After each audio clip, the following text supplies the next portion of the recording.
ಕೂಡ ಇಂಥ ಒಂದು ಸನ್ನಿವೇಶ ಬರಬಹುದೆಂದು ಹೇಳಿದ್ದೆ. ನೆನಪಿದೆಯಾ?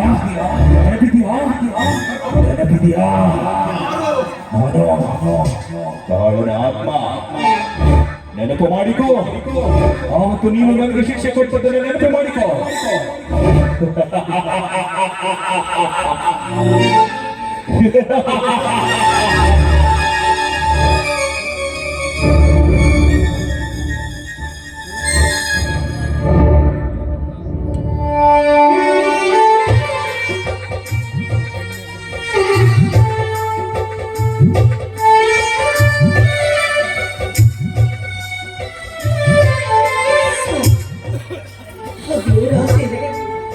ಈ ರೀತಿ ಚಿಂತೆ ಭ್ರಾಂತಿಯಲ್ಲಿ ಕುಳಿತುಕೊಂಡ್ರೆ ಸತ್ಯಗಳು ಮತ್ತೆ ಬದುಕಿ ಬರುವುದಕ್ಕೆ ಸಾಧ್ಯವಿಲ್ಲ. ಹಾಕಿದ್ದೇನು ಹಾಕುವುದು ಆದಷ್ಟು ಬೇಗ ಮಹಾಂತೇಶ್ನ ಮದುವೆ ಮಾಡಿ ಈ ಊರಿಗೆ ದೂರ ಎಲ್ಲಾದ್ರೂ ಕಳಿಸಿದೆ. ನೀವು 3 ದಿನದಿಂದ ಏನೇನು ಕೂಡ ತಂದಿಲ್ಲ. ತೆಗೆದುಕೊಡ್ರಿ, ಸ್ವಲ್ಪ ಹಾಲನ್ನಾದ್ರೂ ಕೊಡಿ.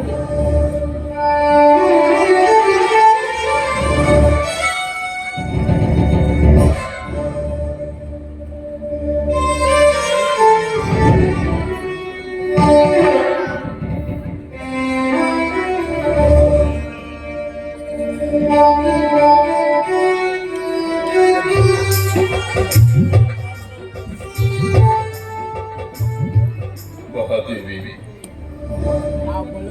ಮಗ ಮಾಡಿದ ಮಾನಹೀನ ಕೃತ್ಯಕ್ಕೆ ಮನೆತನದ ಮಾನ ಮೊಸರದ ಪಾಲಾಗಲಿದೆ.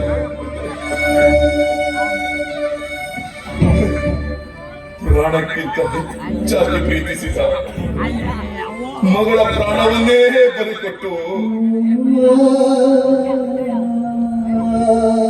ನಮ್ಮ ಮನೆತನದ ಮಾನ ಉಳಿಸಲು ಮುಂದಾಗಿರೋ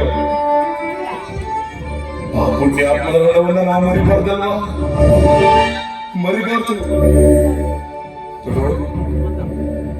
ಮಗ ಅನ್ನೋ ಮಮಕಾರದ ಕಿಚ್ಚಲೆ ಬಿದ್ದು ಒತ್ತುದರದ ಆವೇಶದಲ್ಲಿ ನಮ್ಮ ಮಗ ಮಾಡಿದ ತಪ್ಪಿಗೆ ಶಿಕ್ಷೆ ತಪ್ಪಬಾರ್ದು ಮಹಾದೇವಿ, ಶಿಕ್ಷೆ ತಪ್ಪಬಾರ್ದು. ಅದಕ್ಕೆ ನ್ಯಾಯದ ನಡುಗಂಬದ ಮನೆಯಲ್ಲಿ ನಿಂತು ನ್ಯಾಯವಂತನಾಗಿ ನಾನೊಂದು ನಿರ್ಧಾರ ತಗೊಂಡಿದ್ದೇನೆ. ಹಾಗಾದ್ರೆ ಮಗ ಮಾಡಿದ ತಪ್ಪಿಗಾಗಿ ಯಾವ ನಿರ್ಧಾರವನ್ನು ಮಾಡಿದ್ದೀರಿ? ನೋಡು ಮಹಾದೇವಿ, ನಾನು ಕೇಳೋ ಮಾತಿಗೆ ಉತ್ತರವನ್ನಷ್ಟೇ ಕೊಡಬೇಕು, ಹೆಚ್ಚಿಗೆ ಮಾತಾಡಬಾರ್ದು. ಕೇಳ್ರಿ, ಅದೇನು ಕೇಳಬೇಕು ಅಂತ ಇದ್ದೀರಾ ಕೇಳಿ. ನಿನ್ನ ದೃಷ್ಟಿಯಲ್ಲಿ ನಾನು ನನ್ನ ಕರುಣಿಗೆ ತಾಳಿ ಕಟ್ಟಿದ ಗಂಡ ಅಂದ್ರೆ ನನ್ನ ಪಾಲಿನ ದೇವರು. ಗಂಡ ಅಂದ್ರೆ ದೇವರು ಅಲ್ವಾ? ಹೌದು. ಗಂಡನ ಆಜ್ಞೆಯನ್ನು ಪಾಲಿಸುವುದು ಸತಿಯಾದವಳ ಧರ್ಮ, ಅದು ಅವಳ ಆದ್ಯ ಕರ್ತವ್ಯ ಕೂಡ. ಸತಿಯ ಧರ್ಮ ಆದ್ಯ ಕರ್ತವ್ಯ ಹೌದಲ್ವಾ? ಹಾಗಾದ್ರೆ ಒಂದು ವೇಳೆ ಗಂಡನ ಆಜ್ಞೆಯನ್ನು ತಿರಸ್ಕರಿಸಿ ನಿಂತಿಯಾದ್ರೆ ಅಂಥವಳು ಸತಿಯಲ್ಲ, ಪತಿಗೆ ದ್ರೋಹ ಮಾಡುವ ಸತಿ ದ್ರೋಹಿ. ಸತಿ ದ್ರೋಹಿ. ಸರಿ, ಹಾಗಾದ್ರೆ ನನಗೆ ನನ್ನ ಮಾತನ್ನು ನಡೆಸ್ಕೊಡ್ತೀನಿ ಅಂತ ನನಗೆ ಮಾತು ಕೊಡು. ಸ್ವಾಮಿ, ಮಾತಿನ ಮರುಮಾತು ಏನೋ ಕರೆಯದೆ ಮಾತು ಕೊಟ್ಟು ವಚನ ಭ್ರಷ್ಟೆ ಆಗೋದಕ್ಕಿಂತ ಅದು ಆವ ನಿಮ್ಮ ಮಾತು ಅಂತ ಬಹಿರಂಗಪಡಿಸ್ರಿ. ಸತ್ಯಾದಳು ಪತಿ ಆಜ್ಞೆಯನ್ನು ಪಾಲಿಸುವುದು ಸತ್ಯ ಧರ್ಮ ನಿನ್ನ ಬಾಯಿಂದ ಅಂದ ಮೇಲೆ ನನ್ನ ಮಾತಿನ ಅಂತರಂಗವನ್ನು ಅರಿಯುವ ಅವಶ್ಯಕತೆ ನಿನಗಿಲ್ಲ. ನೋಡೋ, ನನ್ನ ಮಾತನ್ನು ನಡೆಸ್ಕೊಡ್ತೀಯಾ ಇಲ್ಲವಾ ಅಷ್ಟು ಹೇಳು. ಹತ್ತು ಸ್ವಾಮಿ, ಹೆತ್ತವರ ಮೇಲೆ ಆಣೆ ಮಾಡಿ ಹೋಗ್ತೀನಿ. ಸತ್ಯವಾಗ್ಲೂ ನಾನು ನಿಮ್ಮ ಮಾತನ್ನು ನಡೆಸ್ತೀನಿ. ಮಹಾದೇವಿ, ಸತಿ ಧರ್ಮದ ಭಕ್ತಿಯಲ್ಲಿ ಪತಿ ಕುಡಿಯಲೆಂದು ತಂದಿರುವ ಈ ಹಾಲಿನ ಅವಶ್ಯಕತೆ ನನಗಿಲ್ಲ. ಬದಲಾಗಿ ನಿತ್ಯ 10 ಗಂಟೆಗೆ ಕುಡಿಯುವ ನಿನ್ನ ಮಗ ಮಹಾಂತೇಶನಿಗೆ ಕುಡಿಸಬೇಕು. ಆದ್ರೆ ಅವನು ಕುಡಿಯೋ ಈ ಹಾಲಿನಲ್ಲಿ ಅವನು ಕುಡಿಯೋ ಈ ಹಾಲಿನಲ್ಲಿ ವಿಷ ಹಾಕಿ ಸಾಯಿಸಿಬಿಡೋಣ.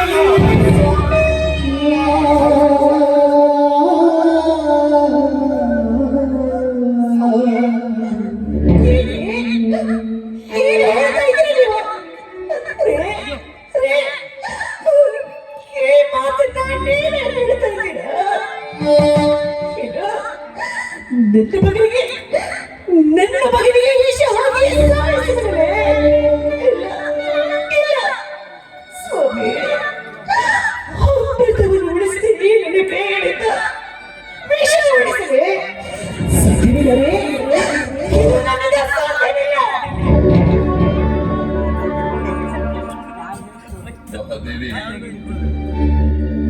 9 ತಿಂಗಳು ಹೆತ್ತು ಹೊತ್ತು ಎದೆ ಹಾಲುಣಿಸಿ ಸಾಕಿ ಸಲುಹಿದ ನಿನ್ನ ಕರುಳಿನ ಕೊರಗು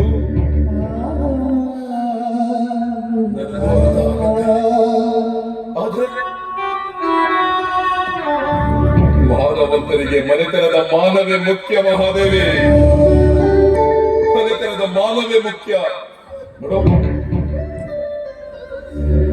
ಮಗ ಅನ್ನೋ ಮಮಕಾರದ ಕಿಚ್ಚನ್ನ ಸುಟ್ಟು ಮಾನವಂತರ ಮರ್ಯಾದೆಯನ್ನು ಉಳಿಸೋದಕ್ಕೆ ಮುಂದಾಗು.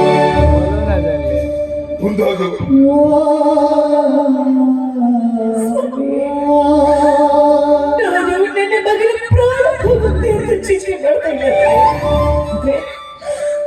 ಆದ್ರೆ ಈ ಜಗತ್ತಿನಲ್ಲಿ ಯಾವ ತಾಯಿಯಾದ ಹೆತ್ತ ಮಗನಿಗೆ ಈ ವಿಷ ಉಳಿಸುವುದಕ್ಕೆ ಸಾಧ್ಯವಿಲ್ಲ. ಯಾಕಿಲ್ಲ? ಪುರಾಣ ಪುಣ್ಯದ ಪುಸ್ತಕದ ಪುಟಗಳನ್ನು ತಿರುಚಿ ನೋಡು. ಪಂಚ ಪತಿವ್ರತಿಯರ ಸಾವಿನಲ್ಲಿ ಪತಿವ್ರತಿಯಾಗಿ ಮೆರೆದ ದುಷ್ಟೋ ಪತಿವ್ರತ ಶಿರೋಮಣಿಯರು ಪತಿಯ ಆಜ್ಞೆಗೋಸ್ಕರ ಹೆತ್ತ ಮಗನನ್ನೇ ಬಲಿ ಕೊಟ್ಟ ಘಟನೆ ನಿನಗೆ ಗೊತ್ತಿಲ್ವಾ? ಹೀಗೆ ನಿನ್ನ ಶರದಿ ನಮ್ಮ ಮನೆತನದ ಮಾನ ಉಳಿಬೇಕು ಅಂದ್ರೆ ನಿನ್ನ ಮಗ ಸಾಯ್ಬೇಕು.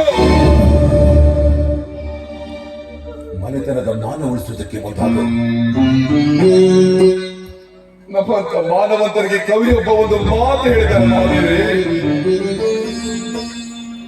ಪ್ರಾಣ ಹೋದರೂ ಮಾನ ಬೇಕು, ಪ್ರಾಣ ಹೋದ್ರು ಮಾನ ಬೇಕು. ಮಹಾದೇವಿ, ಮಾನ ಬೇಕು.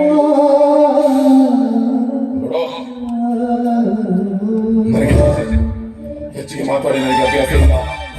ಈಗ ನನ್ನದಿರೋದು ಒಂದೇ ಮಾತು. ನಿನಗೆ ನಿನಗೆ ನಿನ್ನ ಮಗ ಬೇಕು, ಎಲ್ಲ ಮಾಂಗಲ್ಯ ಬೇಕು. ನಿನಗೆ ನಿನ್ನ ಮಗ ಬೇಕು, ಇಲ್ಲ ಮಾಂಗಲ್ಯ ಬೇಕು. ಹೇಳು ಮಾತಾಡಿ, ಹೇಳು.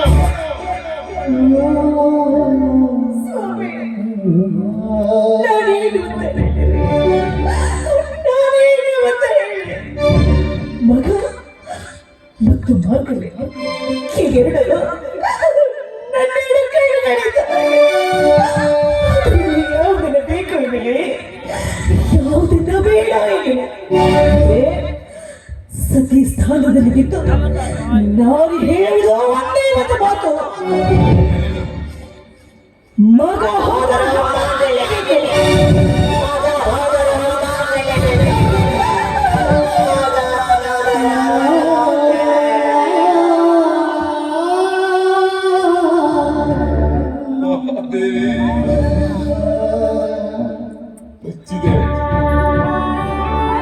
ಮೆಚ್ಚಿದೆ ನಿನ್ನ ಪತಿವ್ರತ ಧರ್ಮಕ್ಕೆ. ನಿಜವಾದ ಮಾನವಂತರ ಮನೆತನದ ಹೆಣ್ಣು ಮಗಳಾಗಿ ಒಳ್ಳೆ ನಿರ್ಧಾರನೇ ತಗೊಂಡಿದ್ಯಾ. ಈಗ ಸಮಯ ವ್ಯರ್ಥ ಮಾಡಬೇಡ. ಮಗ ಮಾದೇಶ ಬರುವ ಹೊತ್ತಾಯ್ತು. ಅವನು ತಾಯಿ ಕೈಯಿಂದ ಹಾಲನ್ನು ಕುಡಿಬೇಕು ಅಂತ ಆಸೆ ಹೊತ್ತು ಓಡಿ ಬರ್ತಾನೆ. ನಿನ್ನ ಮಗ ಕುಡಿಯೋ ಈ ಹಾಲಿನಲ್ಲಿ ಈ ಕಾರ್ಕೋಟಕ ವಿಷ ಹಾಕಿ ಸಾಯಿಸಿಬಿಡೋಣ.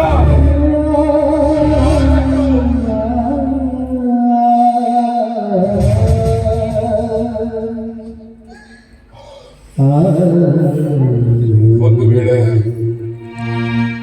ಈ ವಿಷನ ನೀನು ಕುಡಿದು ನಮ್ಮಿಬ್ಬರನ್ನು ಬದುಕಿಸಲು ಪ್ರಯತ್ನ ಪಟ್ಟರೆ ನನ್ನ ಮೇಲಾಣೆ, ನಿನ್ನ ತಾಳ ಮೇಲಾಣೆ.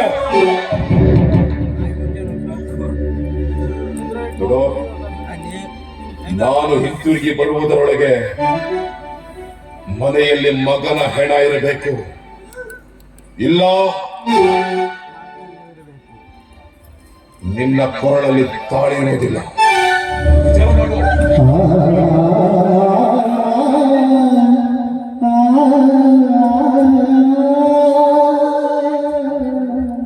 ಮಗ ಬೇಕು, ಮಾಂಗಲ್ಯ ಬೇಕು, ನೀನೇ ನಿರ್ಧಾರ ಮಾಡು. ಯಾವುದನ್ನು ಉಳಿಸ್ಕೊಳ್ತೀಯ, ಯಾವುದನ್ನು ಕಳ್ಕೊಳ್ತೀಯ. ಒಟ್ಟಿನಲ್ಲಿ ಹೊತ್ತು ಮುಳುಗುವುದರೊಳಗೆ